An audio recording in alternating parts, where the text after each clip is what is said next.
মহাপ্রভু বললেন সেটা কি করে হবে? তাকে ধরা যায় না, দেখা যায় না।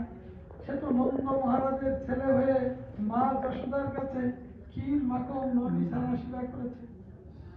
আবার মা যশোদা কখনো কান ধরে উপোস করিয়েছে, কখনো শাসন করেছে, কখনো আদর করেছে, কখনো ক্ষীর নবনী নদী ছাড়া সেবা করেছে।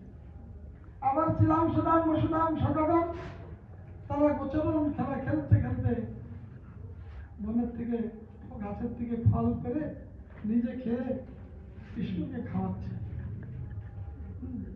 আবার কি করছে, সখারা কখনো কৃষ্ণর ঘাড়ে চাপছে, কৃষ্ণ কখনো সখার ঘরে চাপছে। কান্ধে চড়ে কান্ধে চড়ায় করে আহরণ, তুমি কোন বড় লোক আমি তুমি শোন। হে সখা, হে কৃষ্ণ, তুমি নন্দ মহারাজের ছেলে হতে পারো, তুমি গৌর বিহারীর প্রতি পাবন হতে পারো, কিন্তু এখন আমাদের সঙ্গে তুমি রাখাল। আমরা যেমন রাখাল তুমিও রাখাল। হ্যাঁ, তাই এখন আমরা সমান। হ্যাঁ, সমান অধিকার আমাদের। সখা সখ্য দেখেছো ভগবানের সঙ্গে কেমন ভাব। আমরা ভগবানকে মনে করি সেবার সঙ্গে দেখে ভগবানকে হ্যাঁ স্পর্শ করা যাবে না, যখন তখন তাকে বন্ধু ভাবা যাবে না। হ্যাঁ, নিষ্ঠাভাবে তাকে কি করতে হবে, সেবা দিতে হবে, নিষ্ঠাভাবে দিতে হবে, কিন্তু সখা সখ্য ভাব রাখতে হবে। শাস্ত্রে বলছে মোর পুত্র মোর সখা মোর প্রাণপতি এতিন ভাবে যে মোরে করে শ্রদ্ধা ভক্তি, সেই একমাত্র মানে সম্পর্ক করতে হবে ভগবানের সঙ্গে। হ্যাঁ, সম্পর্ক কি, আমার পুত্র, হ্যাঁ, আর তা নাহলে সখা মানে বন্ধু, আর তা নাহলে পুত্র, হ্যাঁ, আর নাহলে পতি। বুঝুন না গোপীগণ পতিরূপে ভালোবেসেছিলেন কৃষ্ণকে। শ্রীরাম সুদাম সুদাম সখগণ সখ্য রূপে সখা রূপে, মা যশোদা পুত্র রূপে বাৎসল্য ভাব। এই তিন ভাবে যে মনে করে শ্রদ্ধা ভক্তি সেই একমাত্র আমাকে পায়। তাছাড়া এই পৃথিবীতে সে যোগী হোক আর তপস্বী হোক আর মুনি হোক, কেউ আমাকে ধ্যানেও পায় না। দর্শন তো দূরের কথা, ধ্যানেও আমাকে লাভ করতে পারে না। তার জন্য ভগবানকে সখা সখ্য রূপে ভালোবাসতে হবে। শুধু ভগবানকেই নয়, ভক্ত ভগবান যেমন এক দেহ মিলিত হয়ে যায়, হ্যাঁ, গুরু শিষ্য এক দেহ মিলিত হয়ে যায়। সেই গুরু শিষ্য একাত্মা না হলে হ্যাঁ ভগবানের কৃপা হবে। আর গুরু শিষ্য যখন একাত্ম হয়ে যাবে, তখন সেই দুই আত্মা যখন একাত্ম হবে, তখন আবার ওই ভগবান আর ভক্ত একাত্ম হয়ে যাবে। যেমন এই তিনটে ল্যাম্প জ্বলছে, একটা ল্যাম্পের থেকে যে কোনো একটা কাগজ হোক কাঠি দিয়ে আগুন ধরিয়ে এই ল্যাম্পটাকে ধরানো, আবার এই ল্যাম্পটার থেকে আরেকটা ল্যাম্প ধরানো, তাহলে কত হলো, তিনটে ল্যাম্প হয়ে গেল। একটার থেকে তিনটে জায়গায় আগুন জ্বলছে। আবার যখন আমি এই আগুনটা এর সঙ্গে মিশিয়ে দেবো, তখন একটা হয়ে যাবে। এইটা আবার যখন মিশিয়ে দেবো, তিনটে আগুন এক হয়ে যাবে। তন্ত্র আত্মা হচ্ছে সেই রূপ। হ্যাঁ, আত্মা কখনো কখনো আমরা একত্র ছিলাম, কখনো কখনো ভিন্ন দেহ ধারণ করি না। যেমন রাধা কৃষ্ণ এক দেহ দুই দেহ ধরি অন্যান্য রস আস্বাদন, অর্থাৎ ভগবানের প্রেম রস আস্বাদন করার জন্য রাধা কৃষ্ণ মাত্র দুই দেহ ধারণ করলেন রস আস্বাদনের জন্য।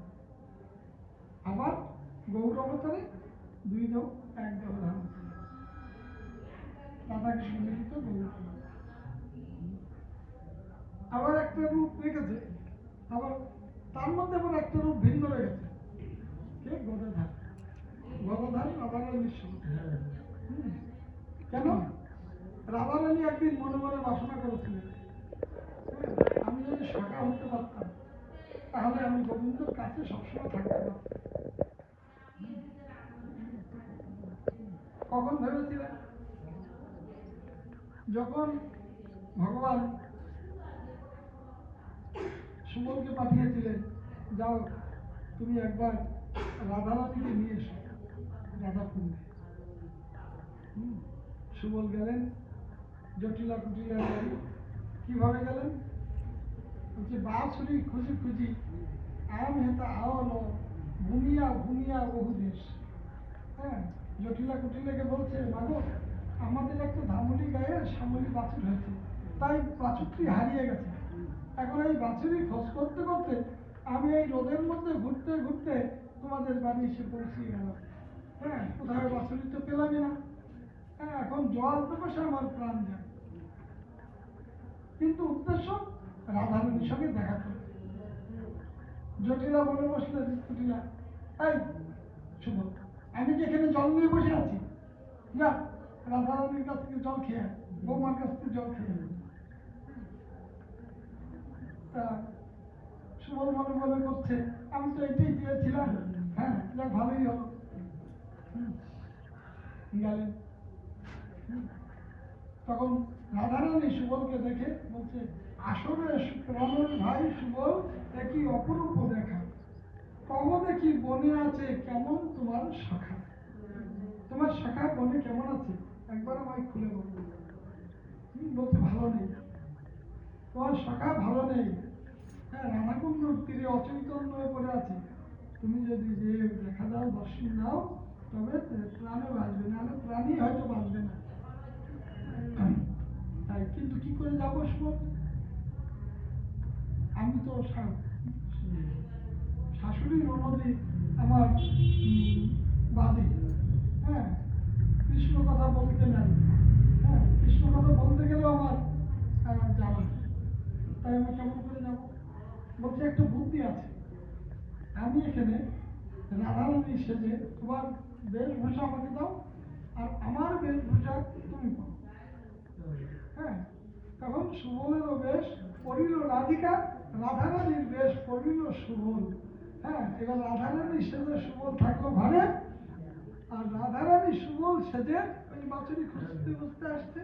হ্যাঁ, তিনি রাধাকুণ্ডের তীরে রওনা করলেন। কি করে? এইবার সুবল সাজলে কি হবে?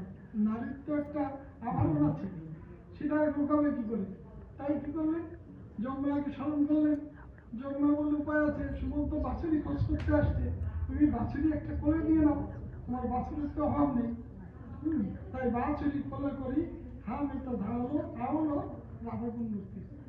হ্যাঁ, এখন রাধাকুণ্ডের তীরের আগে মনে মনে চিন্তা করছে, হ্যাঁ, রাধারানী যে গোবিন্দ তো আমাকে এত ভালোবাসে, আমার জন্য প্রাণ ত্যাগ করে। হ্যাঁ, কিন্তু কেমন প্রাণ ত্যাগ করে, কেমন ভালোবাসে, আমি একটু পরীক্ষা করে দেখি না। হ্যাঁ,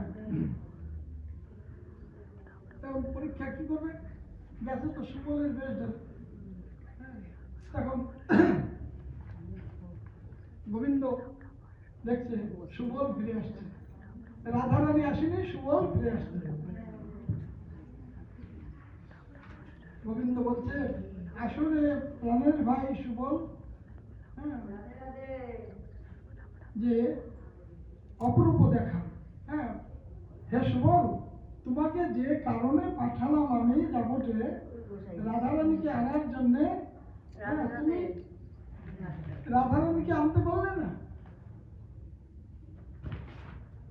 গোবিন্দ বললে আমি কি করে আনবো রাধারানীকে? সে তো জটিলা আর কুটিলা ঘর করে, তাকে তো আনা সম্ভব না।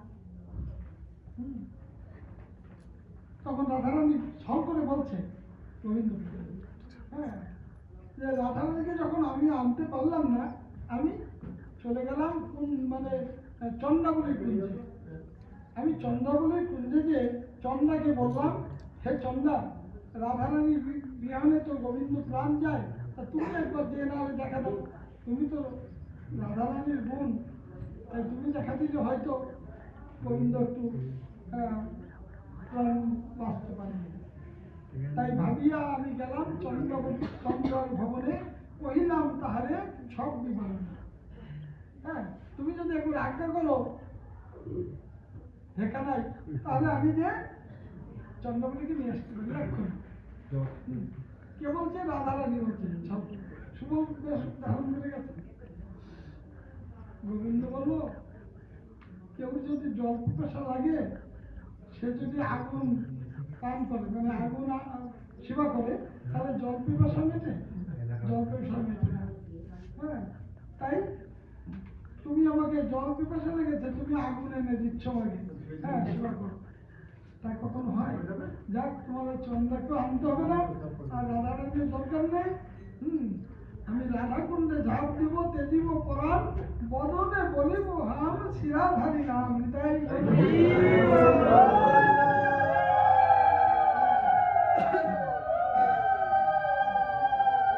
এইভাবে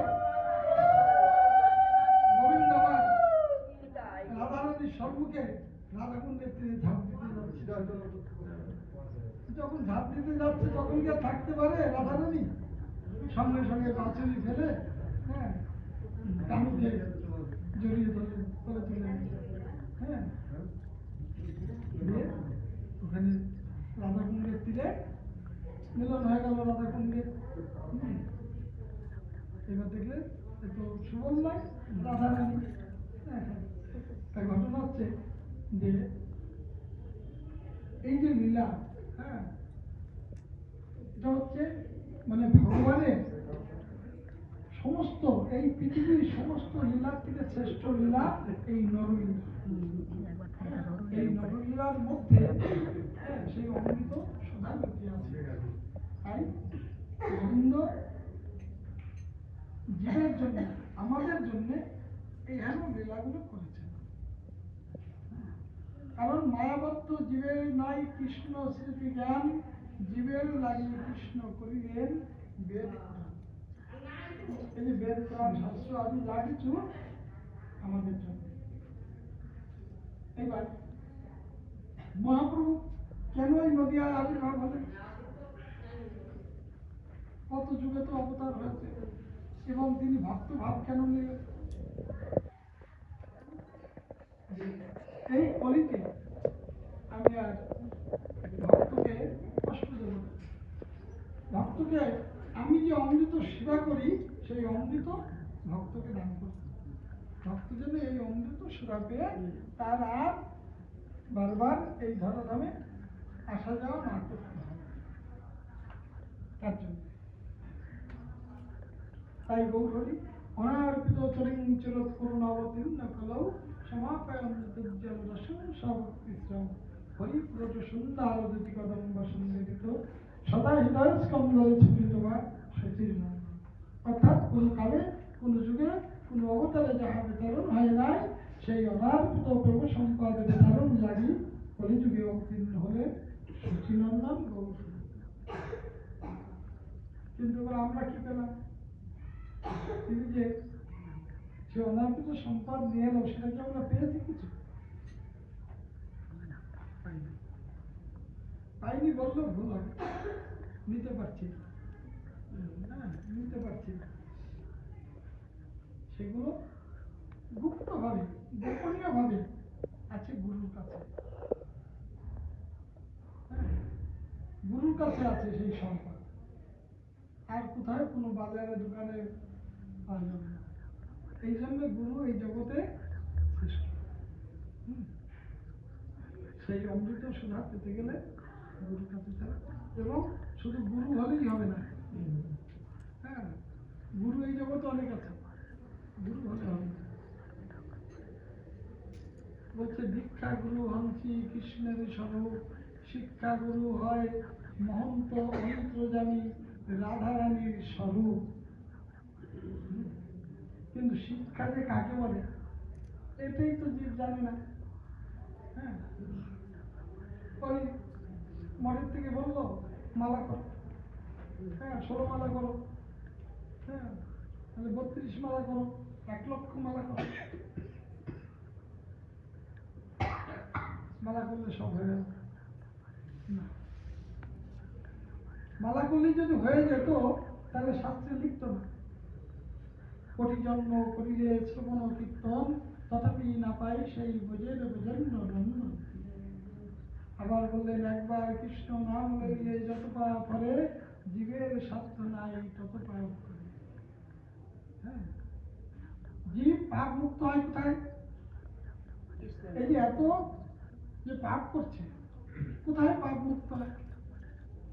কৃষ্ণ নামে কোনোদিন পাপ মুক্ত হয় না। চৈতন্য চরিতামৃত কবিরাজ গোস্বামী কলম দিয়ে গেলেন, কাম ত্যাগী কৃষ্ণ ভজে ঋষি আজ্ঞা মানি, দেব ঋষি পিতৃয়াধি কভু নাই ঋণী।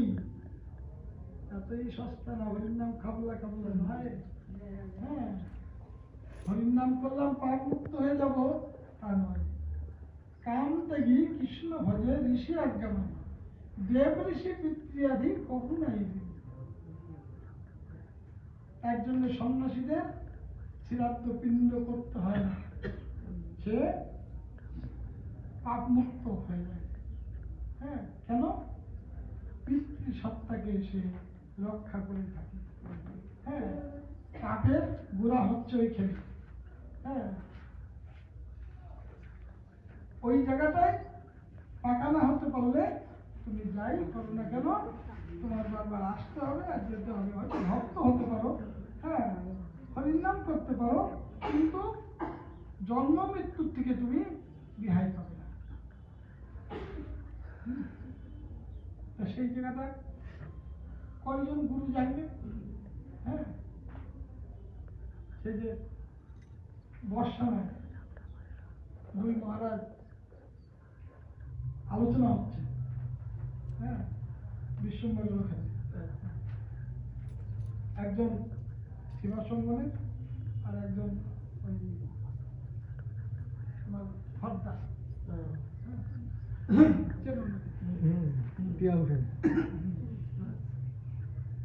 এখন এমন আলোচনা মধ্যে বিশ্বম্বরও আছে, আমিও আছি। এখন শুনছি কথা, এমন পর্যায়ে পড়ে গেছে, মানে বুঝেও বোঝে না, জেনেও জানতে পারছে না। আমি বুঝাই, এবার আমি যদি কাউকে বলি আমি তো জানি না, আমাকে একটু শিখিয়ে দেন, সেটাও বলতে পারছি না। বড় সমস্যা। হ্যাঁ, তাহলে কি হবে? এই জন্মটা গেল। তাই শুধু মহারাজ হলেই হবে না, বিশাল কিছু। তুমি ছোট থাকো তাও ভালো। হ্যাঁ, তোমাকে কেউ চেনার দরকার নেই। তুমি গোসাই, তুমি মহারাজ, তুমি পাঠক, তুমি বেদজ্ঞ, তুমি কীর্তনিয়া, কিছু জানার দরকার নেই। কেউ জানার দরকার নেই, কেউ তোমাকে ভালো প্রশংসা করার দরকার নেই। হ্যাঁ, তুমি সবার কাছে নিন্দনীয় হয়ে থাকো, কিন্তু ভগবানের মূল বস্তু তুমি জানো। হ্যাঁ, এই পৃথিবীতে সবাই যদি তোমাকে নিন্দা করে, সবাই যদি খারাপ বাসে, গোবিন্দ তোমায় করে দিবে। নিতাই হরি।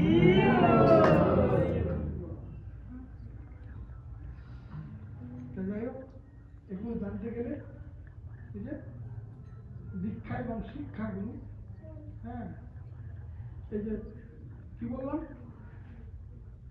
পূর্ণ ভগবান 25 অক্ষর, 25 তত্ত্ব, আর বাবা ভোলানাথ 24.5 তত্ত্ব, আর আমরা জীব 24 তত্ত্ব। এর মধ্যে হচ্ছে গন্ডগোল। হ্যাঁ, এর মধ্যে হচ্ছে গন্ডগোল। তা এই গন্ডগোলের মধ্যে এইটিকেও পরিষ্কার করতে চাই না, বুঝতেই চেষ্টা করি না। এই জায়গাটায় বুঝতে গেলে শিক্ষার জায়গায় যেতে হবে। হ্যাঁ, শিক্ষার জায়গায় না গেলে এটাকে সংশোধন হবে না। যাই হোক, এই আমার কাছে আমি একটা গ্রন্থ যে ছাপিয়েছি, হ্যাঁ, তোমাকে মনে দিয়েছি,